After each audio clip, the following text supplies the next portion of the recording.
the recording. Perfect. So now I'd like to introduce our speaker for today.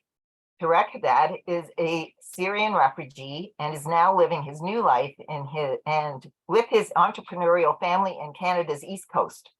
He is the founder and CEO of Peace by Chocolate, the recipient of the EY Atlantic Entrepreneur of the Year 2021, named one of the top 25 immigrants in the Maritimes, selected by Google as the National Hero Case, and was awarded RBC's Top Immigrant Award and Entrepreneur of the Year in 2020 and Queen Elizabeth II's Platinum Jubilee Medal. Since Tareq's arrival on Canada's East Coast in 2015 as a Syrian-Canadian newcomer, he has been invited to speak to countless audiences across Canada and internationally. He has had the privilege to meet former President of the United States, Barack Obama, Canadian prime ministers, and had conversations with many world leaders. In January 2020, Tareq received his official Canadian citizenship, which garnered international attention, and he can't wait to collect more stamps in his passport. His family's journey has been detailed in a book called Peace by Chocolate, as well as a feature film, which is now streaming online worldwide after it premiered in movie theaters across Canada and the US in the spring of 2022. He was recently awarded Atlantic Business Magazine's 30 Under 30 Innovators. Please welcome Tareq Hadhad. Thank you very much, Tracy. Hello, everyone. Thank you very much for having me. This is an absolute honor. I want to thank you all for joining today. I know everyone is very anxious about having an absolutely perfect weather. I know that Tracy mentioned I didn't wait to collect more stamps on my passport.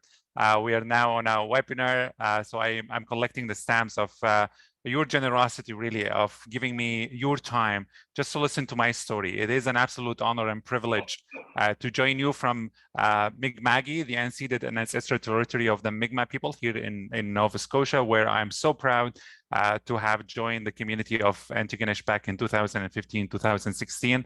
We'll be talking a little bit about the background of our story.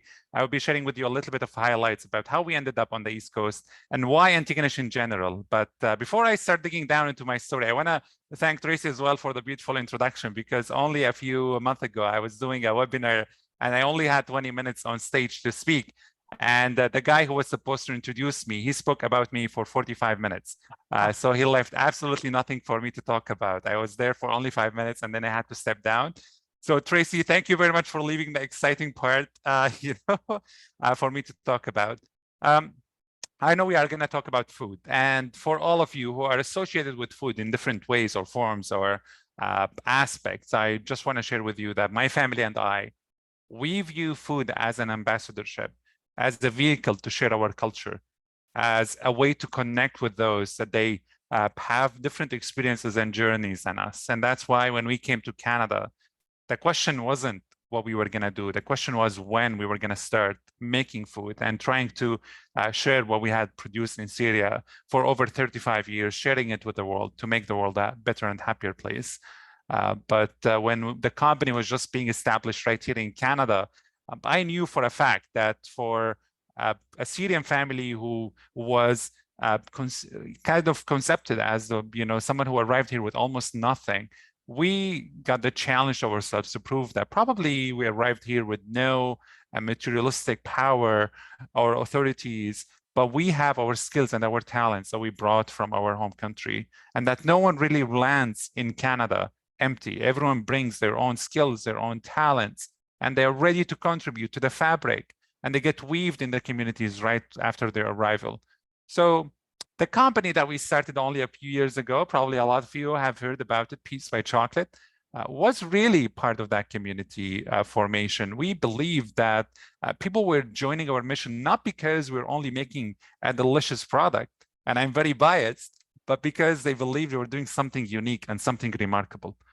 And that is entrepreneurship 101 in food. You know that there's a lot of busy standards right now when it comes to how do you assess, the food that you're eating, if it is good, if it is natural, if it is vegan, if it is GMO, if it is halal, if it is certified.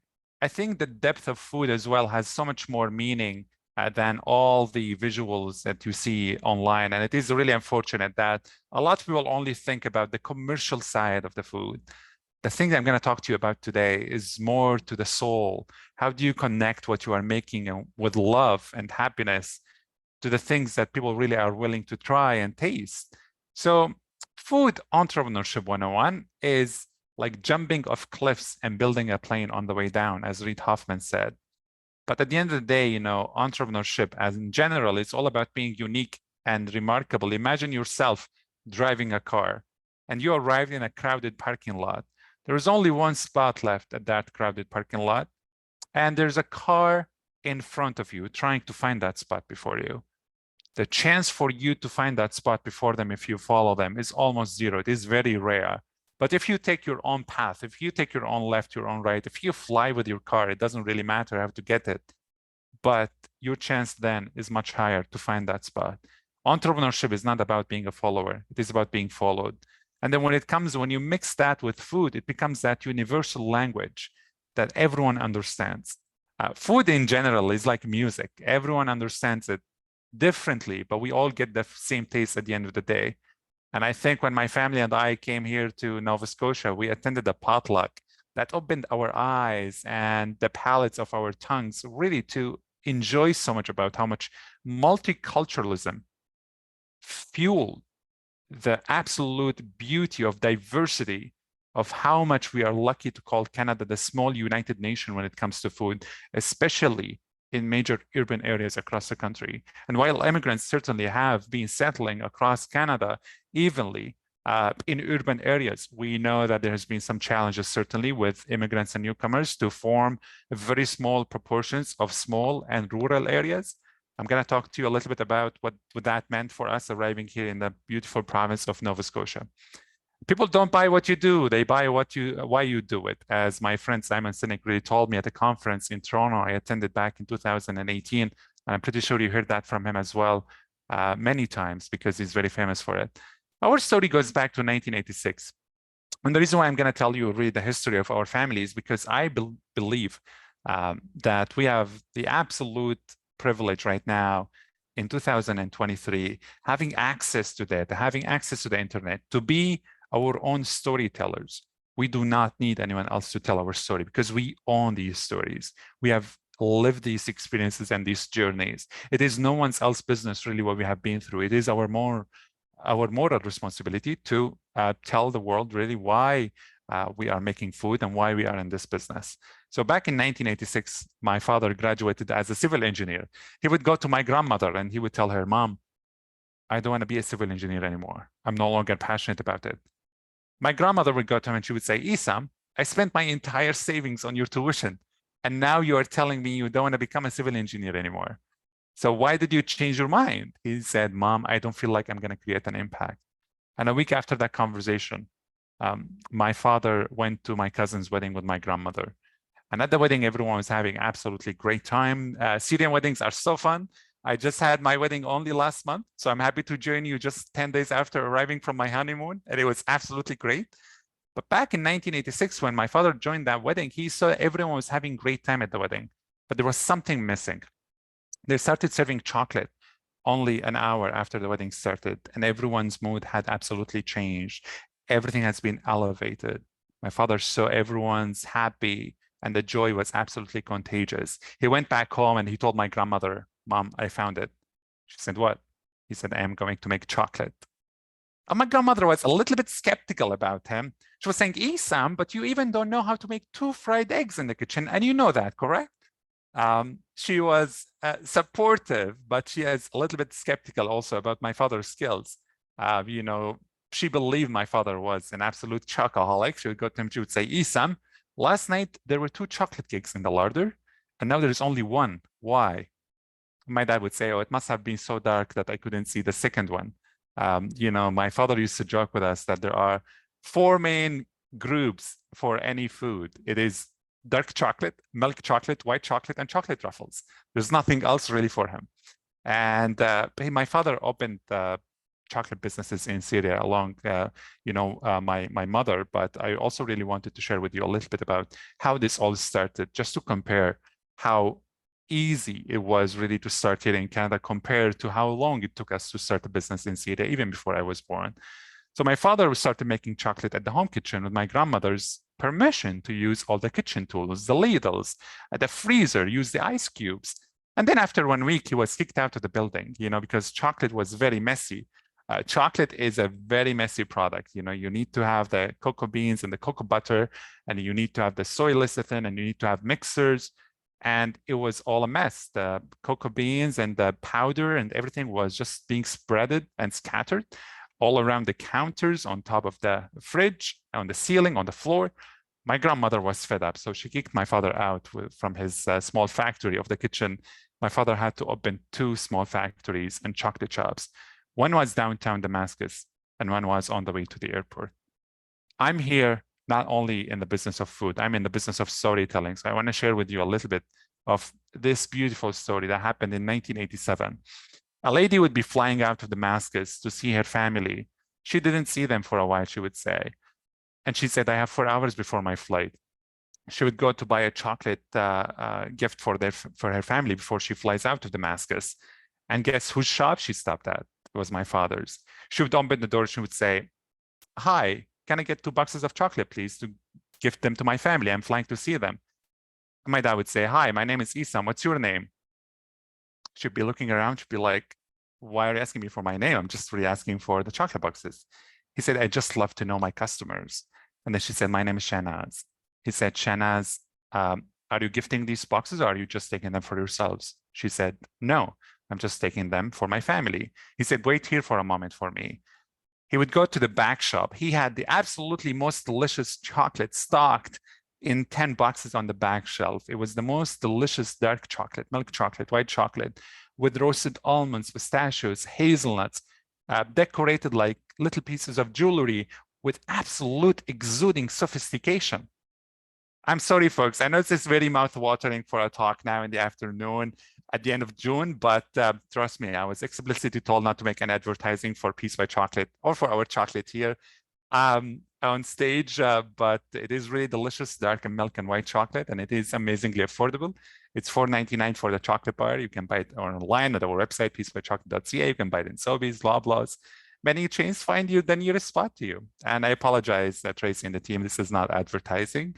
Back to that story, my dad would grab 2 boxes, would bring them to the front to that lady who's still waiting, and would say, Shanaz, take these 2 boxes of chocolate for free. I'm not going to get paid for them. Go create some extraordinary moments with your family, but you have to come back and tell me all about it. The woman would look around. She would say, why am I being gifted 2 boxes of chocolate that I will never be able to afford? She didn't really know what was the rationale for my dad. And he said that at the time, he wanted to get feedback from his customers. My father at the time in 1987, folks, there was no Google, there was no YouTube, there was no Facebook. You couldn't get feedback from your customers other than really by asking them how was their experience. You have to have a personal, lively interaction with them. And now we are so lucky to be able to gather tons of information in a second if we wanted to, throughout social media, throughout the access to information, throughout using the internet, to the benefit of us really collecting all of this feedback from customers from coast to coast to coast here in Canada or across the globe. My father would ask the woman to come back and tell him all about the experience. She would thank him. She flew to see her family, and she thought about, why would that man gift her 2 free boxes of chocolate? And then when she landed, she couldn't wait. She opened one of the boxes in her father's car, and then a note slipped out of that box in her father's car. And then she would pick it up and she would read it to her dad. And the note said, my name is Isam. I don't make chocolate. I make happiness. And she absolutely couldn't believe what she read. She waited until she goes back to Damascus. She went to my dad's shop. She thanked him, and she bought the rest of the 8 boxes on the back shelf. That was like a discount code, in 1987. It's like you give customers 2 free boxes, they're going to come back and buy the rest on the back shelf. But that woman became the best customer for my father. And after 6 months, these 2 human beings, they fell in love and they got married. And that woman is my mother. That's how my parents met. They met because they believe that they can absolutely make the world a happier place, a better place, throughout making little pieces of happiness, of jewelry. And that's how I was born, I always said that I'm so proud and privileged and honored to be part of a family that believes that business and food businesses do not exist to build wealth. They are existing in our day and age to build connections and make a lasting impact towards a better and absolutely happier globe. I know that we are talking about food today, but I also wanted to share with you that the family aspect of our food manufacturing in Syria was absolutely crucial to our success. My grandmother used to say, in times of test, family is best. And that was so true in many phases of our lives. In times of test, I saw my parents there were there for me. In times of test, I saw my cousins were there for me. I saw my grandparents. Everyone was there to support me in the time of need and time of challenge. And everyone in our family was living together in one building of 10 floors. My grandmother was on the first floor. We were on the second floor, my uncles and my aunts. Everyone was enjoying a supper together every Saturday. There was a giant room in my grandmother's house that would fit all of us. My grandmother would open the door for all the neighbors and everyone in the neighborhood who really cannot find enough food to eat to come and join us on wedding celebrations, on anniversaries, on birthdays, even without an occasion. On Eid, as I'm living today, on Eid al-Adha, I remember my grandmother just would go around the neighborhood and distribute all the food and the meat to those who are in need and those who cannot put dinner on the table for their families. I come from that background of generosity, hospitality, and kindness. Compassion was so important, was the essence of our values back home in Syria. Syria welcomed many people from across the globe throughout the times of crisis, people from Iraq, from Lebanon, from Palestine, even Europeans during the Second World War. They called Damascus home during the time when I was living there. And we were really fortunate to grow our business back home in Syria. But I wanted to share with you that it took my father almost 12 years to grow a business from even one store to 10. And it was really unfortunate, that he had to do it in multiple ways. There was no straightforward way really to establish a business, to register it, to have it trademarked, especially in the food sector. There was no clear certificates and licenses back then. And we are so lucky that in Canada, we got all of that done in 1 month after arriving here. 12 years of work in Syria equaled only 1 month of work here in Canada to get that business all set up, registered, and ready to roll to manufacture and sell products across the country without any boundaries. People don't know about Canada is, we follow the federalism concept, but we are very easy to deal with each other. And I think, this is the beauty of establishing a business here in Canada in the food sector, because we know that the standards are certainly well aligned across the provincial borders, while in Syria, the case was that it's going to take you so long in a small country that is half the size of the population of Canada, but also almost 1.2 of the size of Canada as in geography. So growing up in Syria has taught us many lessons, but really one of the major lessons that we were taught at the time, that kindness empowers others to return it. And in 2008, I was in medical school because 99% of Syrian mothers, they want their kids to become doctors, and 1% of them, they want them to be engineers. And I just saw a guy on the bus in Damascus when he was really terrified and scared. And I would go to him and ask him if he was okay. He didn't speak to me. I didn't speak English at the time, and I knew he didn't speak Arabic. So I took him home with me. We tried to figure out a way to communicate. And then after a week, I realized that the guy was a Canadian freelance photographer from a small town in British Columbia called Salmonar. The guy had already lost his papers. He was not able to communicate with the embassy. And he was a National Geographic photographer. And he really was so terrified because he was afraid to be expelled from the country without even being able to communicate with any of the Canadian authorities. So when we took him home with us, he tried our food. He enjoyed the music, the dances, the culture, the vibes. And then after we brought his passports and all his visas to be able to return home, he asked us if he can stay with us 1 more month. The power of food is bridging the human gap that now is being actually expanded with hatred and anxiety. The truth is, as humans, we share a lot. If you take my skin off, if you take your skin off, we look exactly the same. We have the same amount of blood, we have the same number of bones, and there's no reason why hatred and anxiety even exists. Hatred and anxiety actually is being taught, it's being educated, it's not born.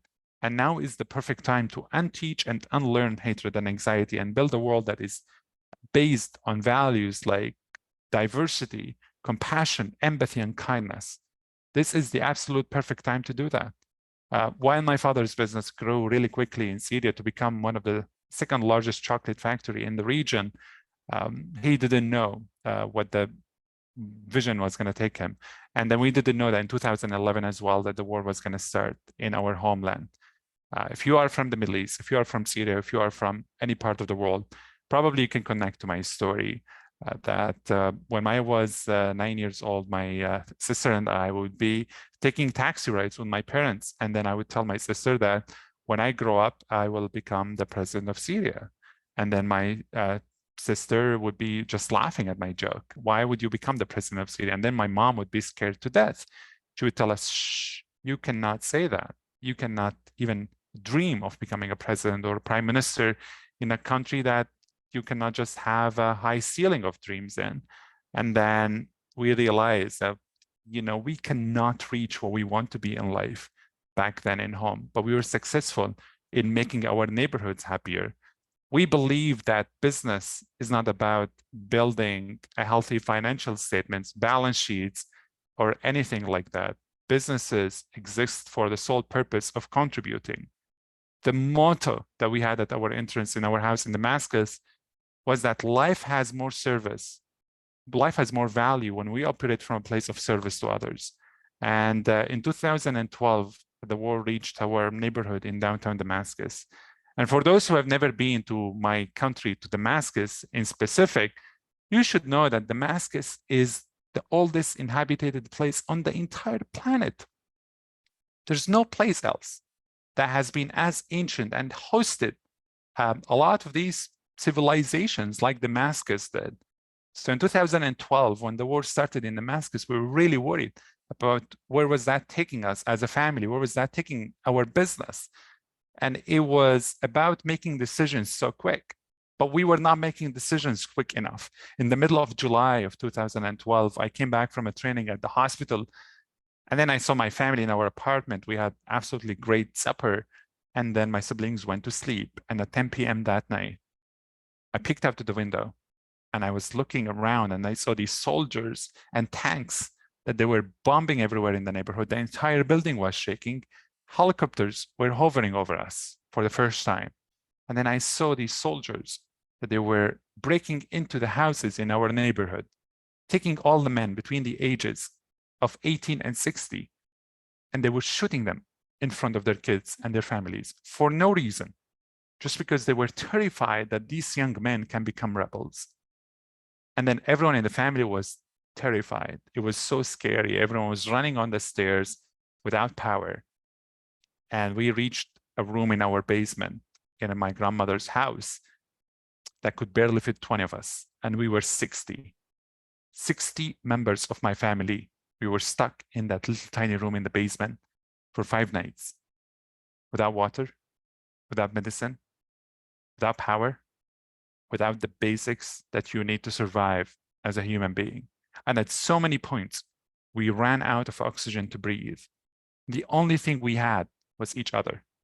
My grandmother would come and say, everything will be all right, everything will be all right. And she was correct. On the 6th day, there was a ceasefire for 1 hour. And then my family just left the country. They got scattered across the globe. The 60 members of my family I was just talking to you about, they are scattered now in almost 23 countries across the globe. They are everywhere. My family now is in Germany, they are in Sweden, they are in Morocco, they are in Turkey, in Egypt, they went to Japan, Malaysia, they are all across the globe. But my parents still stayed in Damascus. We had another house in downtown Damascus, and my parents were saying that we were not born to leave our homeland. No one was born to leave their homeland, they would say. And I think for all of you, whether you are immigrants, you know immigrants, or your great-great-grandparents were immigrants, please remember that we all came from somewhere if we are not indigenous on this land here in Canada. And that's what my parents really have been talking about since we even immigrated, that no one was born to immigrate. No one was born to become a refugee. And that is the next chapter that happened in our story, because by the end of 2012, my father would still be operating the factory.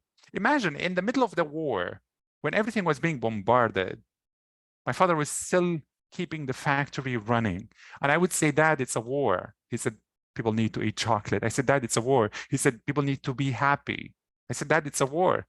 He said, I have 450 employees that they need to put food on the table at the end of the day. How can he shut down the factory? He couldn't. And by the end of 2012, I would call him. I was watching the news. I said, Dad, you have to leave the factory right now. He said, what happened? I said, I saw on the news there are going to be explosions where the factory is. My father couldn't believe me. He was watching the news himself, and then he asked all the staff to leave. And then he was the last person to lock that factory. He had 450 employees. Imagine evacuating 450 employees will take at least half an hour. So every time I remember how lucky my father and the staff got just to be able to evacuate everyone. My father left and he was happy that everyone was safe. But 12 minutes after my father had left the factory, was bombed by an airstrike. The factory was bombed by one of the most powerful explosions that hit the eastern side of Damascus at the time. And then he came back home and he didn't know what happened. But my dad would spend the nights that followed speechless. And he would be saying, everything has gone, everything has gone. Everything he built with the blood, sweat, and tears was just destroyed in the blink of an eye, split of the moment, and without any warnings. You know, that's the ugly side of the war, is that there's nothing good in it except its ending.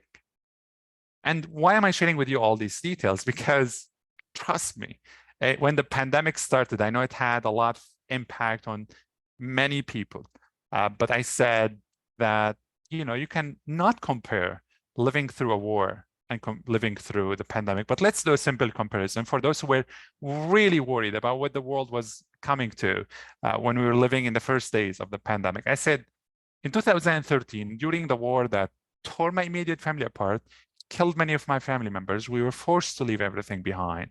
We were forced to leave our homeland. In 2020, during the pandemic, we were asked to stay in our homes and we were asked to stay safe. You see the difference? Life is all about perspective. I said, I will take the second, full stop. I would take a million pandemics and challenges like the pandemics over living one day in a war-torn country. And I think many of you who know someone who either escaped from Syria or from Ukraine as we're living through these days, or from Afghanistan or Iraq, or anywhere that's being absolutely tortured and that's being living through the hell of war since a long time ago, please think of them and support them, because there's nothing that compares throughout history to living through the hell of war. And we are so lucky here in Canada that many people across the globe, actually, they are just dreaming of living for the things that we call miseries right here in our land. So trust me, we were so lucky to be able to escape that war and come here to Canada. But the journey has not been easy. Since we were still back in Syria in 2013, I would be walking on a sidewalk in Damascus, and I would take my brother out just to make him really enjoy nature for a little bit. And the mortar rocket hit near me and him. He lost his consciousness. I carried him. We ran into the house.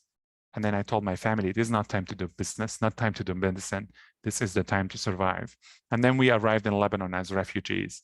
Now, for those who just celebrated World Refugee Day on June 20th, I hope you really reflected on the fact that the only difference between anyone here in Canada or anyone around the globe who did not have to experience the struggles and the challenges of losing everything and become a refugee, the only difference between you and that person is that we were lucky. You were lucky to be born in a place that did not really suffer the hell of wars or economic challenges that forced you to leave and become a refugee. No one was born to become a refugee. Becoming a refugee is not a life goal. It is not a decision. It is not a choice. It's something that we are forced to go through because we were born in the right place, but at the wrong time. So in Lebanon, we had two options, whether we sit down and complain and say we cannot do anything, or whether we dig down and find solutions. And I think finding solutions is a lot nobler than complaining. Playing the role of a victim is not noble. Playing the role of a victor is. And no matter what the challenge or the crisis you're living through is, as long as you have your intellectual property that the crisis is not going to kill from you, then you are in the safe zone. As long as you are alive, you can do magic. As long as you celebrate your sense of resiliency, you can bounce back up and you can rebuild, you can reinvent, and you can renew your sense of belonging. And I think that's what mattered the most to me and my family. For those who have suffered a lot during the pandemic, I was thinking of you. But look, what did not kill us had certainly made us stronger, had given us a little bit of perspective towards our sense of adaptability and flexibility. And that's the beauty, actually, of living through a crisis, that it teaches you a new sense of gratitude to understand the things that you have that matter the most to you, more than thinking about the things that you do not have. And I think we are living in a world where perfection is absolutely the enemy of good. And we are seeing perfect images of, in multiple ways, throughout the social media and throughout, looking at other industries or other people who are doing the things that we do. But we think that we're doing something wrong. Well, the fact really that the faults are not in us, the faults are in our environment and read the things and the behaviors that we have been taught to solve problems. Trust me, solving problems, there's nothing right or wrong about it. It's just about being, I'm encouraging you to have these self-doubts every time you make a decision, because it is healthy to reach the right step. And that happened to me back in Lebanon. We were making decisions whether to stay or to leave. And the reason why I'm here with you in Canada is because of a kind Lebanese cab driver. I applied to almost 15 countries around the planet, and no other country on the planet opened the doors for me except Canada. And that kind Lebanese cab driver, he certainly changed my perspective about what kindness is. I finished my session at the United Nations as I was volunteering to help those Syrian wounded people and the people that they had cancer and thalassemia, and those who just needed that prescription, go on mobile clinics and refugee camps. As I was volunteering, using my experience in healthcare, not playing the role of victim, but certainly playing the role of a victor, I met that kind Lebanese cab driver who asked if I needed a ride. And I said, yes, please take me to see my family. I told him I didn't have any money on me, but he said he's going there anyway. So I was with him in the car, just in that beautiful ride from Beirut to Saida in Lebanon. And then he was telling me, why don't I go to Canada?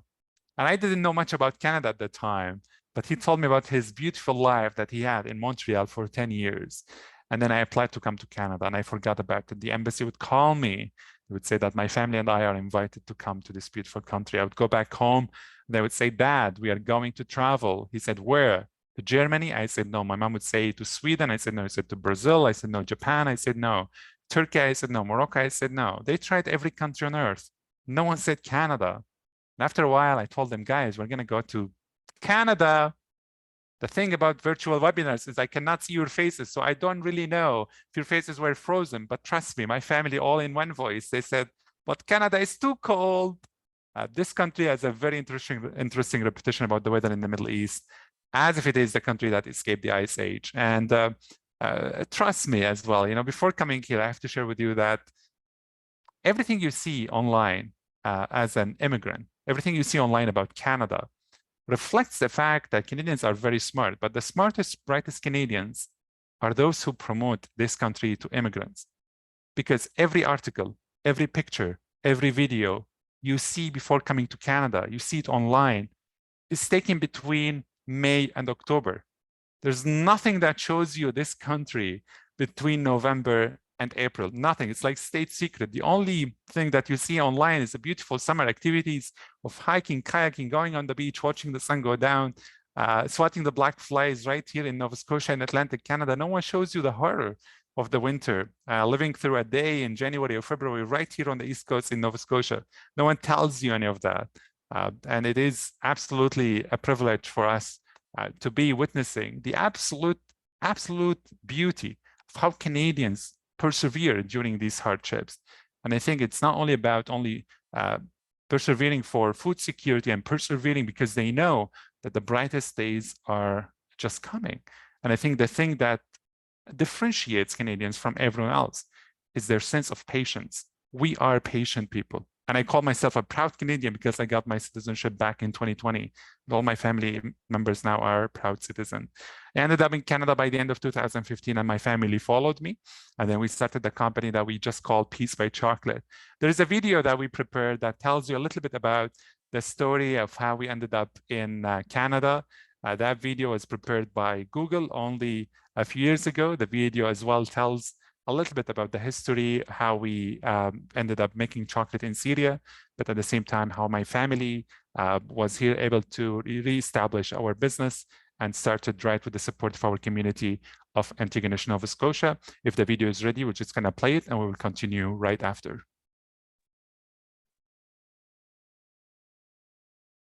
Our story is all about the importance of peace. Without peace, there's no life. Because without peace, no one can go to work, no one can go to school, no one can build businesses, you cannot raise kids, you cannot do anything without peace.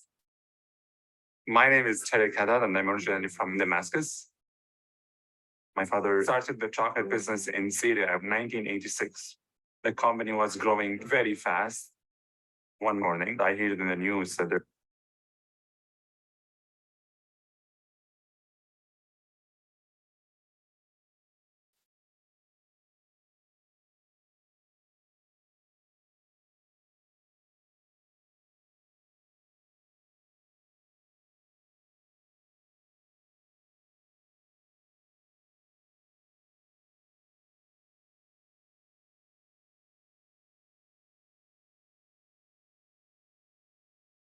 So I see we're having some challenges there with the video, but we hope to send you the link right after this session, just to give you a little bit of perspective. And in the matter of time, really, because I'm really excited to hear from you. I'm really excited to know more about your own stories, your own questions, especially around how we were able to reestablish our food business here in Canada, what kind of licenses, certificates, how the startup was, between financing, between funding, between getting compliance with the basics of rules, and how we were able to grow our business from where we are today towards establishing a very strong vision in a very rural and remote place. So the video, as I mentioned, was going to share with you a little bit of perspective what the company's values were, which is absolutely all about the first letters of 5 words that form the word peace at the end, which I really hope you're going to remember. If I see you on the street, or if you cross path with me on another webinar,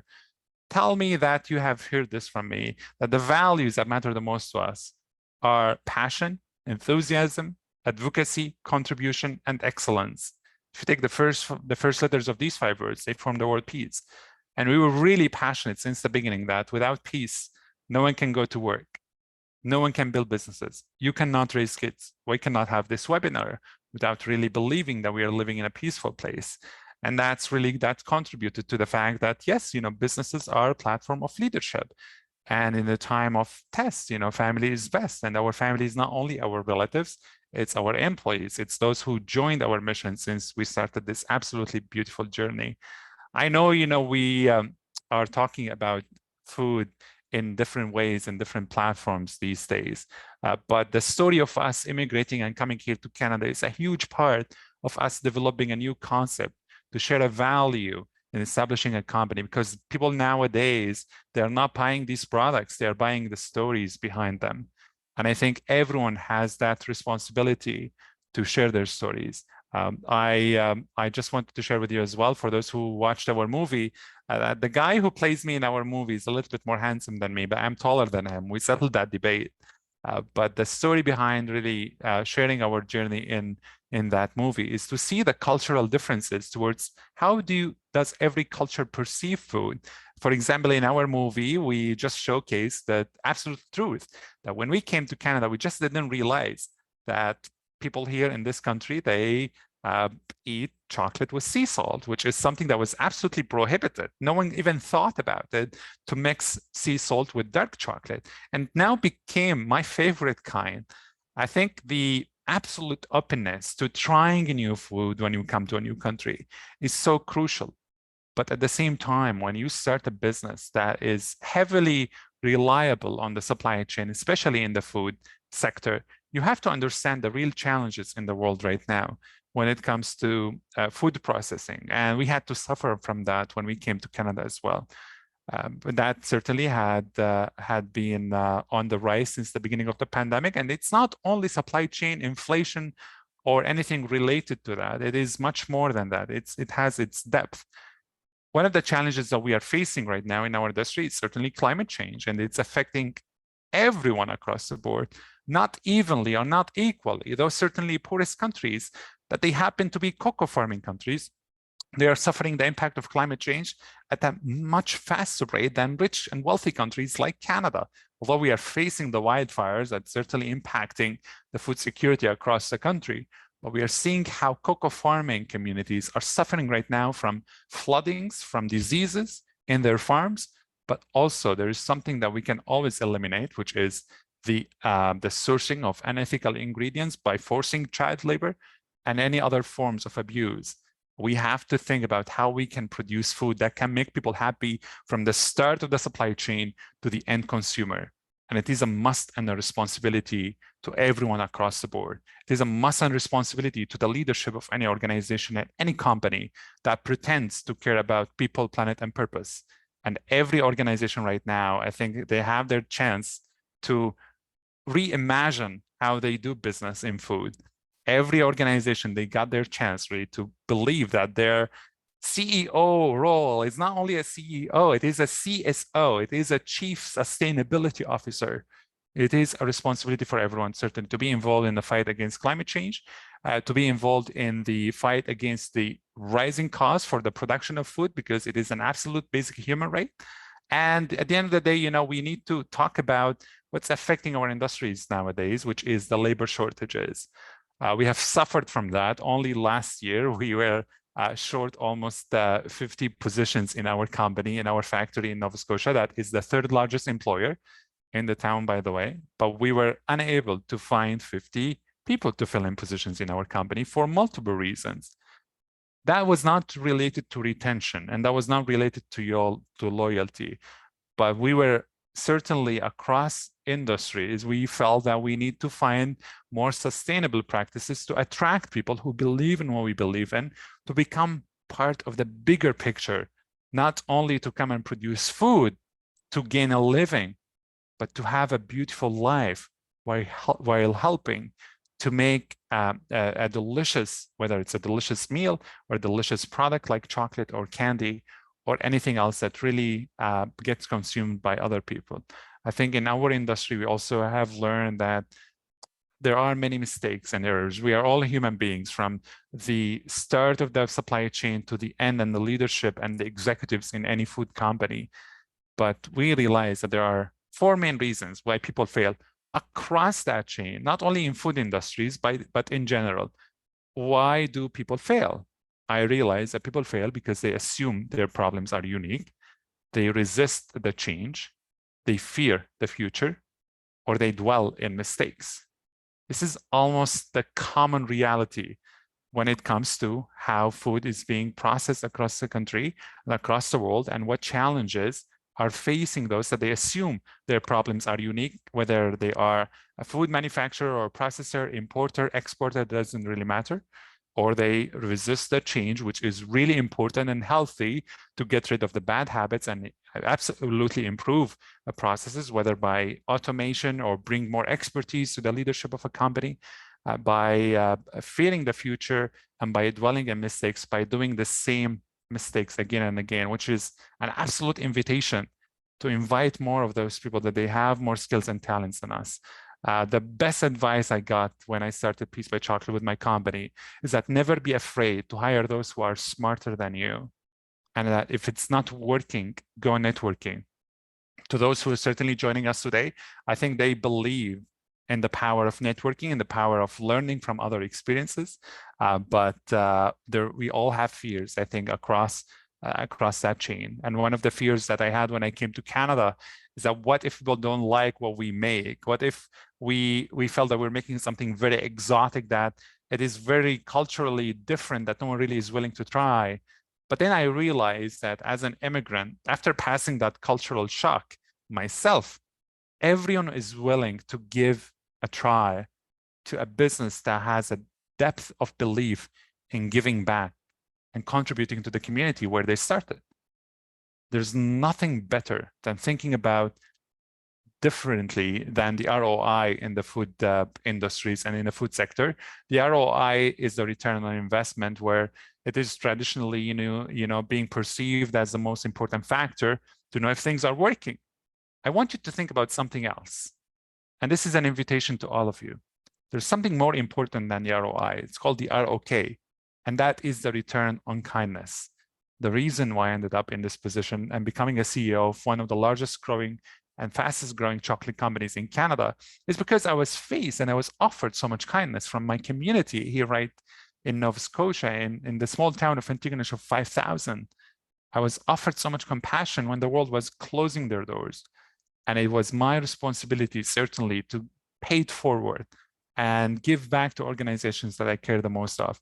If you are in any actually segment of this supply chain for food, or if you are a food processor yourself, please remember that you also have a responsibility to be in that part of giving back. And I think caring more about our societies is going to generate a healthier practice in general.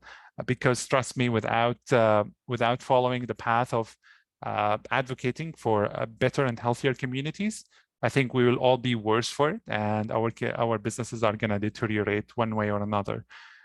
My community right here in Nova Scotia has taught me that no matter where you come from, you always have a place here. And the beauty of this country that we are celebrating, it's Canada Day only in a few days, is that when I became a Canadian citizen, I also was able to celebrate what this meant for me. But I also swore that I did not sign up to Canada's excellence. I also owned its mistakes and failures, any failure of the past, and I promised to be sure to make this country and leave this country better for the next generations, because we owe it to the next generations to fight climate change in all of its forms, not because we are in the food sector and that's affecting our bottom line or our triple bottom line in general, but because we believe that we have that responsibility and we owe it to our grandchildren in the future. I had to overcome, I want to share with you this last story actually of overcoming fears, which I'm pretty sure you are all aware of your own fears, and then I would be happy to take any of your questions. So when I came to Canada only a few months after I arrived, I went to a conference in Saskatchewan and was really happy to see a lot of people there. But one of the friends that I made, he called me that night and then he asked me to go with him skydiving. And I told him that I was terrified to death because I've never really gone skydiving before. And I was afraid jumping from my bed on the ground. And then he was so persistent about it. He would come the next morning knocking on my door. And then he said, "You're going with me skydiving." And I was with him in the car. And then I texted my mom. I said, "Mom, if I don't text you back within a few hours, just say, rest in peace, son. He was such a good boy." And then we arrived, and that was the first time I'm on a plane and the door is open. It was terrifying and it was really scary. And then I was really just anxious to get started. And then it was my turn to jump. The guy would be holding me from the back and they were counting for me. 3, 2, 1. The guy would push me and we were flying between the sky and the earth. And the only thing I was saying for 3 seconds is that I'm dead, I'm dead, I'm dead. And I opened my eyes on the 4th second. It was the most wonderful and rewarding experience of my life. Then I asked myself the question, what changed? Nothing changed except my perception towards fear. And then I realized no matter what I want in life, I want happiness, I want fulfillment. Anything I want is exactly on the other side of my fears. And I invite all of you to explore that discomfort, seek that discomfort wherever you are on the side of that food equation. I'm absolutely honored and pleased to tell you my story, and I'm really excited to hear from you, whether in the Q&A or you can just text me or email me right after. I'm all across social media. I really wanted to thank you all for joining us on this absolutely special day. May we honor one another, build this country together, and inspire the world to be better. Thank you very much, everyone, for joining us, and looking forward to meeting all of you in person one day. Thank you, Taraq. I think we can move on to the Q&A session now. So if anyone has a question for Taraq, please leave it in the Q&A portion. Someone Geneva, are you able to put my video back on, please? Yes, I am. Thank you. There we go. Okay, so we are going to start with an anonymous question. Hi, Tarek, I'm glad to be here. I have an African restaurant in New Brunswick, the only one in my city with a lot of prospects, but I'm so worried and disturbed at the moment so much that I'm thinking of selling the business. The overhead is so much and I'm in a lot of debt as a result to the business. If you were in my situation, what would you do? I need your entrepreneurial advice, please. Thank you very much for sharing that, and I'm so sorry to hear actually that the overheads and the troubles of the pandemic and the impact of the economy on many food businesses is affecting their bottom line very heavily. That is forcing many of the people that I know, restaurant operators or any food processors, to close their businesses. But I think there is another side really to look at this hardship from. Dealing with this problem is not by intensity, it's about consistency. And asking for help is the right thing to do in a situation like that, because trust me, the skies has not always been blue. When I came to Canada and when we started our business, and we have had our own hardships, there were many challenges that we felt that this is certainly going to be the killer of the business. But that's why we are in business, because we are risk takers, because we are change makers. And if you are in that food business, I really encourage all of you to look at all of your options before making that final decision. It is totally up to you. But I invite all of you certainly to think about how can you find someone in your community that can become your mentor to pull you out of that situation. And I think reaching out to businesses in your neighborhood and asking them for their opinions, whether it's your friends, whether it's the Chamber of Commerce, those who are experts in the fields that can certainly guide you through the process. Because I believe when you started that business, you're so passionate about it. And I know that passion can die out by time with many challenges. And life is all about when you get hit by all these rocks, is you use these rocks to build a foundation around you. So whatever rocks get thrown at you in the future, they don't hurt you the same way. So I think exactly this is a test. I really encourage you to look at all the options. It really never hurts to have a mentor. I believe at this time that any way that you can express your story, if you don't want to make it public, that's totally all right. But I really invite you to use technology as a bridge to those that they believe in your mission. For example, there was a restaurant I'm not going to name in Halifax in Nova Scotia that was facing the same situation. And by sharing their story of how much they were struggling with their customers and they were so loyal to them, they were able to pull them out of the immediate challenge that they were in. And now they are back in business. And I think believing in the power of that loyal segment of customers that you have is certainly going to help you and develop a mindset of optimism. You are resilient, you are powerful, and you are beautiful to even think about starting a business in your community. So thank you for believing in your mission since the beginning. And if I can help any way afterwards, please shoot me a message, and I would be happy to see if there is any way else as well that I can help with. Well, this leads into a lot of other great questions that are actually in the Q&A. And number one, your talk was amazing. I think it's very passionate. Just being able to, the different layers and complexities of how we're starting food businesses and how each individual takes that and builds it into their own, and how you're able to build that whole business just amongst your family. I love the acronym PEACE. I didn't realize it meant that, passionate, enthusiasm, advocacy. I didn't catch the C. What was contribution? The Contribution and excellence. Contribution and excellence. Like, amazing. So many good nuggets of leadership in your talk to us, like return on kindness. Love that so much. We're trying to, everyone talks about the bottom line, the money, but what are we doing to give back and really impact, our community and our fellow people? Like, it's really, really great. I'm so impressed. Well, I'll get to more of these questions here. I have a question after too, based on the movie. I had a question. Did you face any barriers in applying for any funding or support services as a new immigrant? And would you provide any advice on that? That is absolutely an excellent question, and thank you for the person who asked. We were certainly welcome to apply to any funding that is available. And I think that's the beauty of this country. Is the moment we landed here, we felt that we were new Canadians, although we were just only permanent residents, but we were invited to participate in the economy in every single shape or form. And that really gave us an advantage. You know, the beauty of newcomers and immigrants is that they have a sense of fresh set of eyes. We scan the gaps. We see what the community is missing. And then by coming to Canada, we were able to do one full week actually just Googling. And a lot of people don't know, but really just finding resources or grants or funding, it takes you just a little bit of digging on the internet and really finding the right organization in your community that can offer you the help that you need. So certainly finding funding was not an issue in the beginning. You know, there are so many companies that they fail because they get so much funding. Finding the community that has certainly given us the first $10,000 interest-free loan that we had to return back afterwards. They believed in us that we were able to make enough sales at the farmers markets at the time to be able to sell enough product to pay them back.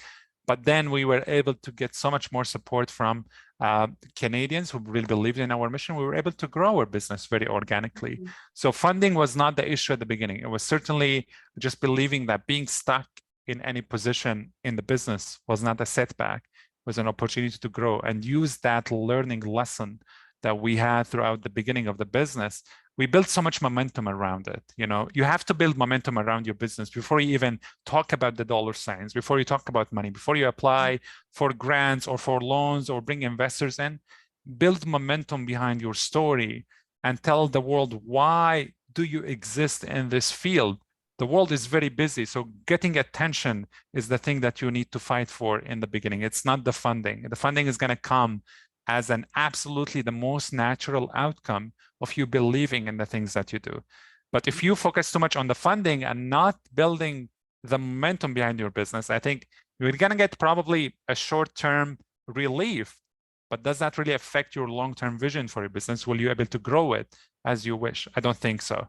So I really hope that you all can certainly find the ways that you can get funding after you certainly take the ABCs, the acknowledging, the beginning, and the contributing. These are the ABCs of any business. You have to acknowledge what the gap is in your community. You have to begin by starting up your business, starting a process, making applications, building customers, finding the right space. And then contributing is by finding who in the community speaks to your value.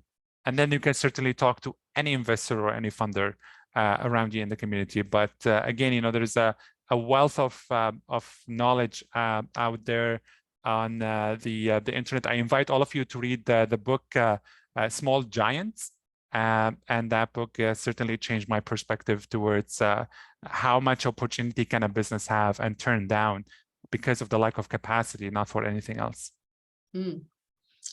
Great, really, really good. And you know, we have funding opportunities as well. You know, not funding, but really good resources and programs at no cost, right? Just really able to help industry, to help give you that support where you may need it. Not to say that's your end all be all, but you know, just say you have that restaurant, maybe you need to hire, maybe you can hire a student and we can help support and pay $7,000 of that salary for the summer or something like that. Or, you know, you want to upskill, you know, your staff, your supervisors. We have free training programming that can help to do that and support it. So yeah, and by all means, wherever there's some support, but that's not definitely your end all be all when you're doing that. Here's another good question. Anonymous, given your advocacy for immigration and its benefits, what are some of your key insights in supporting immigration work initiatives across Canada? You know, the absolute reality for us living in the second largest country in the world, where we just celebrated reaching the milestone of becoming a 40 million people country. I think we believe that there is certainly space for everyone to come here. And if they don't find their opportunity, they can create one. So I'm a big believer that immigration is a solution for many problems, you know, by bringing people that they are willing to work in the food sector, or that they are willing to start their businesses, or they are just part of the fabric of this country. You know, the beauty of Canada is that it's not an assumption that you're going to become a contributor, and it's not taken for granted. It is that people really lovingly and willingly come here that because they wanted to have a brighter future more peaceful and safe lives. And they believe in the better tomorrow for their kids and their grandkids. And that's why they ended up in Canada in the first place. So certainly immigration is key highlights, and work initiatives has been absolutely great. We have a lot of absolutely beautiful group of amazing employees and staff that they have joined us just recently based on work initiatives from across the country. You know, the Atlantic Immigration Pilot Program, for example, you know, has certainly helped us secure some spots to bring in skill sets from refugee camps or from those from countries that they probably were not prioritized in the beginning to get fast-tracked. And we were able to get a lot of our staff as well that from the incredible group of Ukrainians who landed in our community in Antigonish. We almost hire 20% of our staff are Ukrainians who just arrived in the country since last year. So there's certainly an amazing wave of momentum building up now to grow our country beyond previous measures. You know, whether we like it or not, there is a shortage in accessing a human labor pool in Canada. And the solution to that cannot be by enticing people to arrive here on a job description that probably it's not going to meet their dreams. The possibility for us of promising people that this is the land of opportunity. And if they don't want to work in the food sector anymore, they certainly are free to find their next opportunity. And I think the beauty of Canada right now is that everyone is free to do what they want to do. And in the food sector, I believe that immigration is a great advantage because we certainly find that when we open our hearts and our doors to those who are willing to join our organizations in the food sector, we find that millions of people who come from across the globe who understand food so much. As I told you, it is a universal language that everyone knows what we are talking about. It is not a rocket science, you know. Chocolate is rocket science. It's not easy to make good chocolate bar, but still you can certainly within a very short period of time train new immigrants to Canada how to join your organization. And I think we took benefit of that for sure, just recently with the programs that were just initiated. Wonderful. Yeah, we're a big advocate of new Canadians coming into Canada as well and really fighting for that and allowing them to be a part of different programs. We have a lot of great international students, you know, who can't participate in our program because they're an international student, which makes absolutely no sense. We're advocating for that because we want them to stay and they do want to stay as well. So why can't they work, you know, and companies get subsidized for that. And we're also putting on immigration boot camps on how companies can really go through that process. You know, they think it's overwhelming a lot of times, but really be able to navigate that and directing them even as a smaller or medium-sized business, you know, being able to do that. Immigration definitely needs to be part of companies' recruitment plans and strategies for sure. Absolutely. And I want to add something really important there, that all of these leaders in the organizations that take care of, you know, hiring immigrants, I think what they need to do is one simple thing: take off the dollar sign glasses, put on the human glasses, and understand the person on the other side, that they are not just a paper, they are not an application, they are not a salary, they are not just a name on a payroll, they are not a name on a sheet. They're a human being, that they have lives, they had stories before they immigrated here. Let's respect the dignity of those who are arriving in this country and offering them the conditions that can allow them to grow. Because what's happening right now is the retention rates is what matters. You can bring in 1 million people next year, but are they really sticking to the jobs that they came for? Are they really happy with their organizations? I think it's a whole complex, and we need to look at it from a very holistic point of view. Yeah, you hit the nail right on the head. That whole cultural workplace integration, I think, is a huge component. You're correct. You know, we have a lot of employers today, you see a long acronym on the CV or the resume, and it's like, okay, nope, next. If you do that comparative analysis, if it had a different name on it, they'd be like, yes, they're the person, you know, for that job. But really getting to know the person, that whole emotional intelligence component, we think is really huge. And really, I think trying to integrate those skills amongst the higher tiers management level, and then that hiring area as well, around our HR managers and supervisors. Yeah, you're very right. Okay, let's go to another question here. As most organizations struggled throughout COVID, what was your experience in the sugar and confectionery arena? And what were some of the key challenges that you were successful in handling? In the beginning of the pandemic, certainly I was just planning for a big year, a big growth year for the company. Like every other business, we had a strategic plan that we did early back in 2020. We had to shut down our factory 2 weeks after the pandemic started fully, because we were unable certainly to just risk the fact that anyone from the staff can certainly contract the virus on site.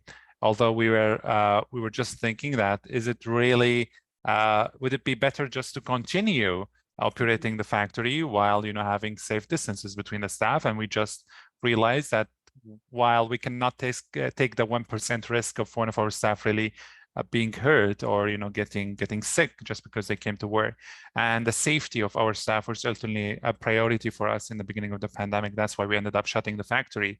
But then we realized that even when we opened again, that we had an absolutely incredibly loyal staff, that when we made that call to them, say that we are open again after a few months, 95% of them, they came back to the factory the day after, and they were ready to roll in, and they were happily making chocolate again. And that was in the summer or the fall of 2020.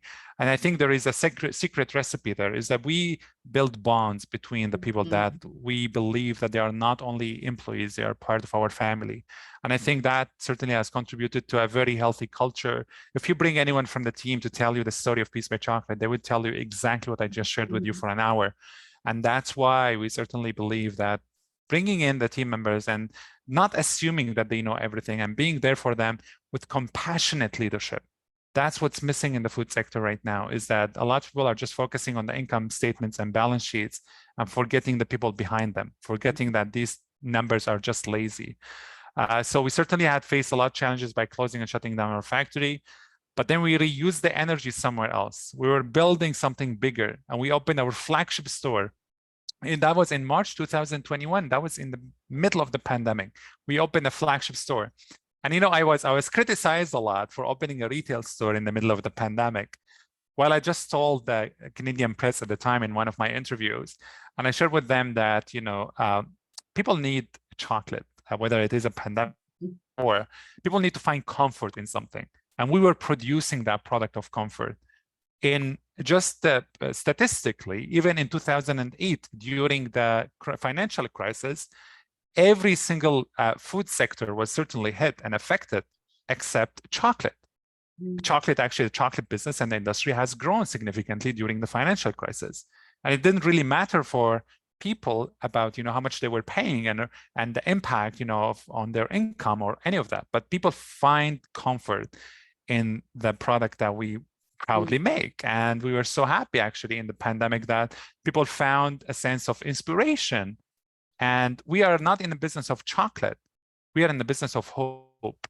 And we give people, many aspects of hope in many ways. But the way that we found ourselves really privileged to have is that by giving a chance for people to come to our store, even in the pandemic, safely, shopping around and enjoying the new products that we created during the pandemic, the dark chocolate almond sea salt bar or the gold bar, which is one of my favorite. I'm not doing advertising here, by the way, Jennifer or Tracy. Again, this is one of my favorite. It's the caramelized white chocolate with sea salt, Nova Scotian sea salt, and confections.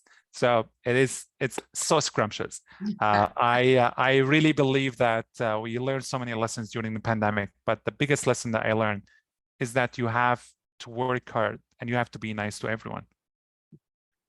Great. So you actually now taste your chocolate.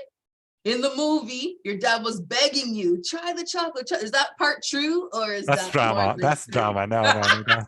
That's so much drama. I'm sorry, folks. For those who thought this is a documentary, it is not. 60% of it is true.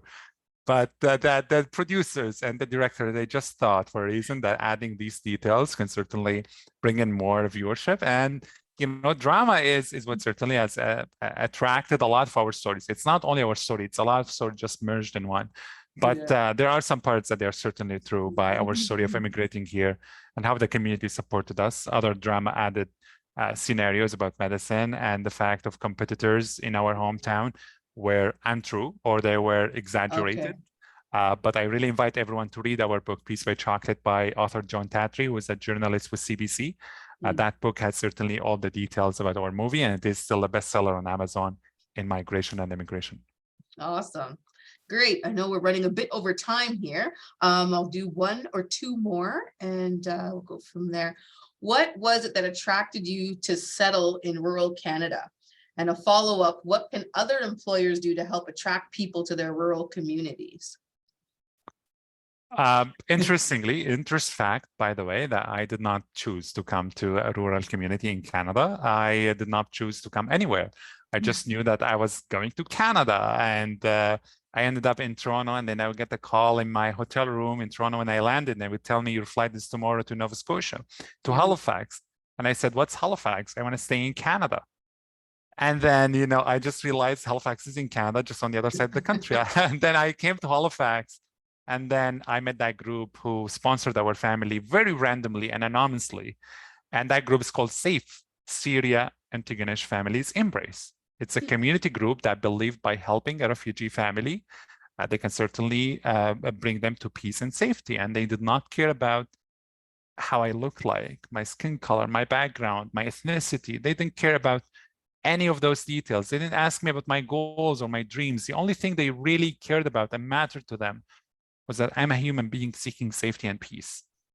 And that's how I ended up in a small community like Tigonish. While I lived my whole life in a big city of Damascus of millions of people, now we call a proud community of 5,000 people our home. But I did not choose to come to Tigonish. But if I have the choice today, I would never select and I would never choose anywhere else to live, and for my family certainly to live. Because once you start recognizing the beauty of small and rural communities of Canada, are that they are so different than other rural and remote areas elsewhere. For example, it's a community of 5,000, but you know what? We have everything that a big city can offer.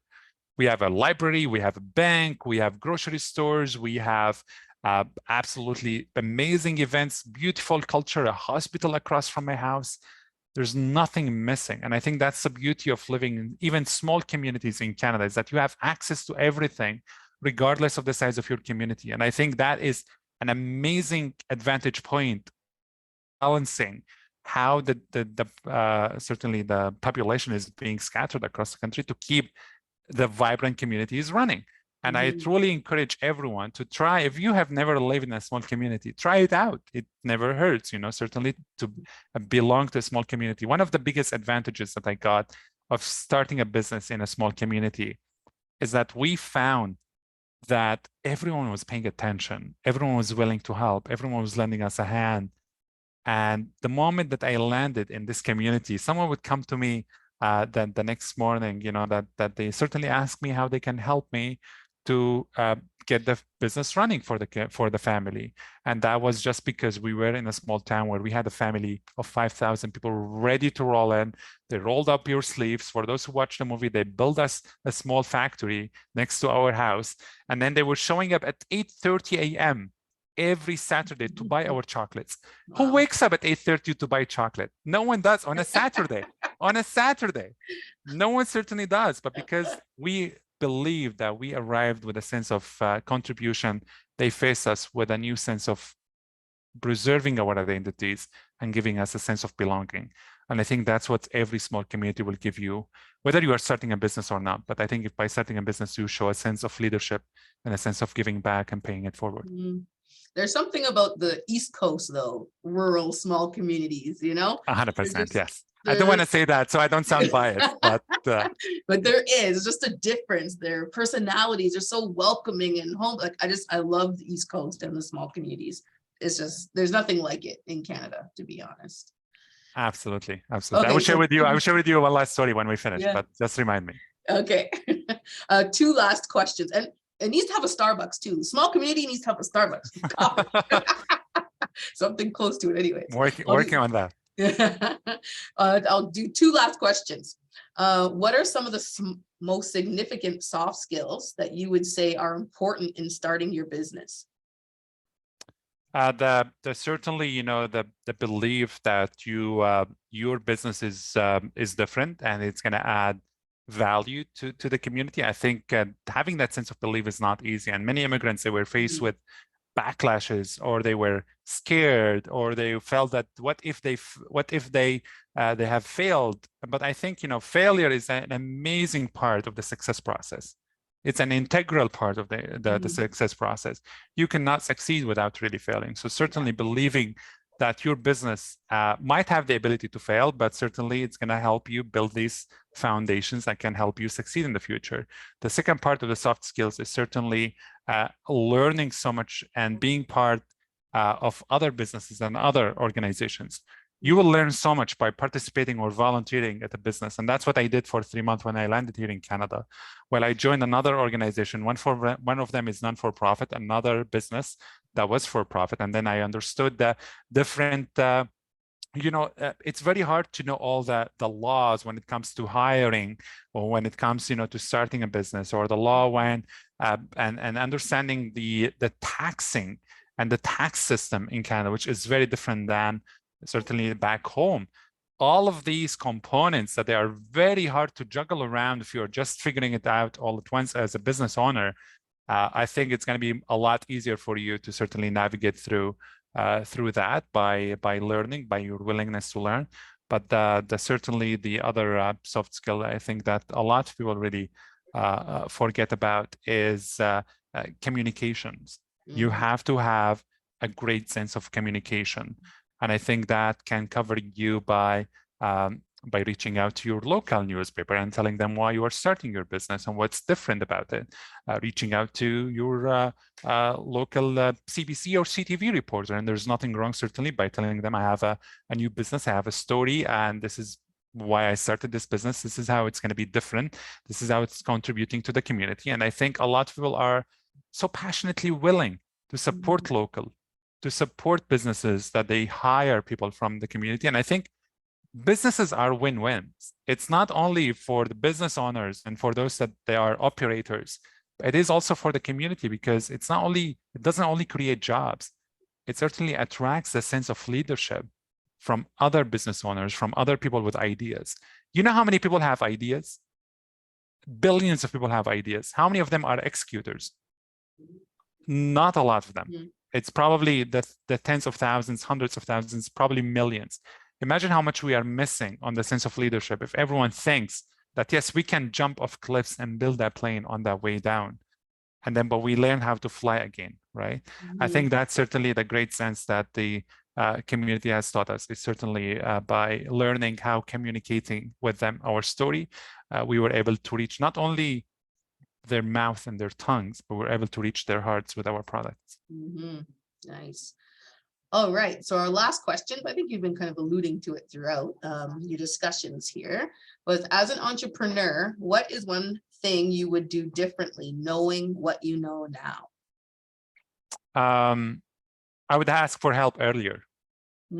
I would certainly ask for help earlier, because it was at a different phases of the business where I thought to myself, well, you know, I can certainly learn things on my own, or I can figure this out on my own, or, you know, a lot of people around me, they are busy with their own life. So why should I reach out? Why should I ask a lot of the co-founders or the founders that I know, whether here in Canada or the US, for advice or for help?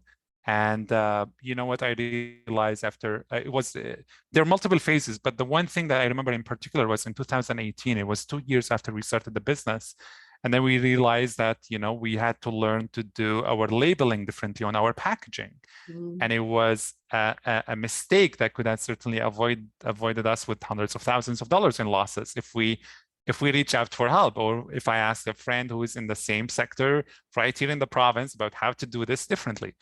So certainly, you know, learning how to reach out for help. But I think the other thing that I would do differently is learning the art of failing rapidly, failing quickly, and that realizing that entrepreneurship is not about seeking the 100% all the time.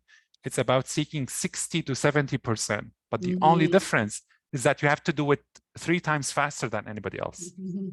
And I think that's certainly the beauty of entrepreneurship. I wish we have the time machine to go back, but we cannot. And it's all about learning and appreciating the learning curves in our journeys. Exactly. Well said. Well, so many great feedbacks in the comments and very inspiring. Somebody in rural Newfoundland has someone from Ukraine living at their place and really can connect with what you're saying. They love, the idea of someone being in Atlantic Canada. Another processor saying it's a great way to network and share your stories, like-minded people. We have one individual whose parents made a special visit to your store earlier this month in Nova Scotia, was there. So a lot of great feedback, people just inspired, wonderful storytelling. So really, really great comments. We really appreciate you being with us and sharing your story. A lot of different intricacies. And you said you had one more story you wanted to tell us before. I want to finish with that. Yes, absolutely. So it's about that main concept that I was talking about, which is kindness. So when I landed in Canada as a newcomer, as a refugee, it was 2015, December 19th. It was the coldest night of the winter as it started. It was minus 20 probably when I landed just in Toronto. And then after a few days, I landed in the community of Antigonish, my permanent address, my permanent home now. And then after a few days, I bought my first Canadian phone number. 1 hour later, my phone was ringing, and I was like, "Who's calling me?" I didn't give my number to anyone. And then I would pick up the phone, and there was a lady and her husband. There was a woman and her husband on the other side of the line. And the woman seemed like she's in her 60s or 70s with her husband. They were talking, and then she was like, "Oh, hey, Catherine, what do you at?" And I was like, "Excuse me, mom, but I didn't understand anything you were saying." She was like, "Is this Catherine?" I was like, "Obviously not. No, this is not Catherine." She was like, "What's your name?" I was like, "No, who are you? You're calling me. So you tell me about you first." She was like, "Oh, I'm just trying to call my daughter Catherine. She moved to New Zealand 2 months ago. And she probably did not pay her bills. That's why Bill Allian gave you her phone number." I was like, "Oh, dear God." And then when I landed in Canada, I just didn't realize that, in Canada, they say there are 2 official languages. There is English and there is French. But there's a 3rd official language which is Newfoundland English. I realized that the woman was from Newfoundland, living in Nova Scotia. And then I knew that very late. But then the woman and her husband, they were talking to me so much. And then I realized, wow, this is really lovely. People are really nice, to your point, Jennifer. And in the Maritimes, there's the art of, you have to have an exit strategy for even a wrong phone call, because even if it is the wrong phone call, the wrong number, the conversation can last up to 17.5 minutes. And the woman would be like, "Oh, where do you live?" I said, "I live in Antigonish." She's like, "How's the weather up there?" I'm like, "Well, it's great." And after they knew, after she was like, she knew I was a newcomer, a refugee, she was like, "Son, do you need anything?" And I was like, "Thank you very much. The community has given me everything that I really dreamed of and really wanted." And then after, we said goodbye, I didn't know that these 2 lovely human beings, she and her husband, after they realized I was a refugee or a newcomer to Canada, they saved my name and my number on their phone. And they kept calling me every second month to check on me. It's amazing. And in May of 2018, they called me and they invited me to their son's wedding. So I'm telling you, that the kindness and the hospitality of this amazing place that we call home is something we do not take for granted. And I really invite everyone on the call, everyone who watches this, to visit, try the taste of the Maritimes, try the taste of Atlantic Canada, because we certainly have something very special for you. Oh my gosh, amazing, amazing stories. You're great. This has been really great. We know we went over time. We really appreciate you. Thank you, Geneva, Tracy, everyone, the whole team for putting this all together. It was really, really awesome. And then Geneva, I guess you have the follow-ups for everybody. Absolutely. So I'll be sending you all the recording and the video that didn't work out so well earlier. But we'll be following up and in touch with you about next month's webinar as well. Thank you, Taraq. We really appreciate it. I've been just sitting here killing myself laughing, crying a little bit. So it was perfect. I really enjoyed it. And I see through the comments that people felt the same way. So thank you very much. Thank you very much, everyone. It's been an honor. Take care, and we'll see you again soon. Thank you. Thank you, Tareq. Thank you. Bye.